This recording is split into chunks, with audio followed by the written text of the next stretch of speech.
ont été accomplis par Jésus, alors que la création elle-même était un acte divin. De même, Jésus, que la paix soit sur lui, pouvait guérir la cécité et la lèpre. Le terme « akma », cécité, fait référence à la cécité congénitale. Le lépreux est connu sous le nom de « baras », qui est un type spécifique de maladie cutanée caractérisée par des taches blanches.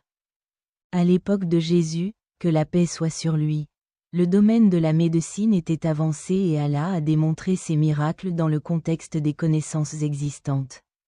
Essentiellement, ces miracles ont mis en valeur le lien unique de Jésus avec le divin et sa capacité à manifester la puissance divine dans le monde.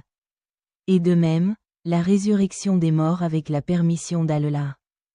Il est rapporté que Jésus, que la paix soit sur lui, a ressuscité 4 individus.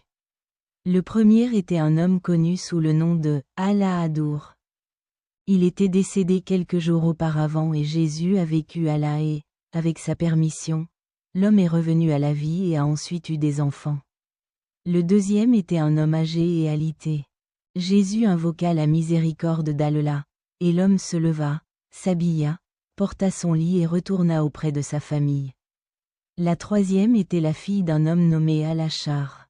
Elle était morte pendant la nuit, et Jésus a vécu Allah, et elle a été ressuscitée et a donné naissance après cela. En ses voyants réveil, les gens disaient « Vous faites reculer ceux qui étaient sur le point de mourir ». Alors ils ont demandé à Jésus de faire revivre Sam, Shem, ben Noah. Jésus a demandé qu'on lui montre l'emplacement de sa tombe. Comme lui et les gens arrivèrent à la tombe, Jésus invoqua Allah et Sam sortit de la tombe, les cheveux grisonnants. Jésus lui demanda comment ses cheveux étaient devenus gris alors qu'il n'y avait pas eu de vieillissement à son époque. Sam a expliqué que lorsque Jésus l'a appelé, il a entendu une voix disant « Répondez à l'appel de l'Esprit d'Allah ». Pensant que le jour de la résurrection était arrivé, il vieillit sous le choc. Sam a été fréquenté sur l'expérience de la mort. Il a dit que l'amertume du goût de la mort n'avait pas quitté sa gorge, même s'il était mort il y a plus de 4000 ans. Il a attesté la véracité des affirmations de Jésus. Mais certains ont cru et d'autres n'ont pas cru, accusant Jésus de sorcellerie.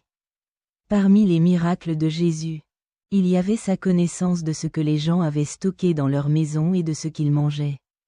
On raconte que Jésus, alors qu'il était encore enfant, jouait avec d'autres enfants et disait à l'un d'eux « Veux-tu que je te dise ce que ta mère t'a caché ?»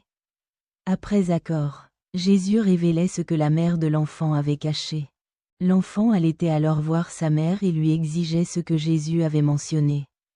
Lorsqu'on lui demandait qui lui avait dit, l'enfant répondait « Jésus, le fils de Marie ». Les gens réagissaient en disant qu'ils ne devraient pas laisser ses enfants rester avec Jésus, car il les corromptrait. 320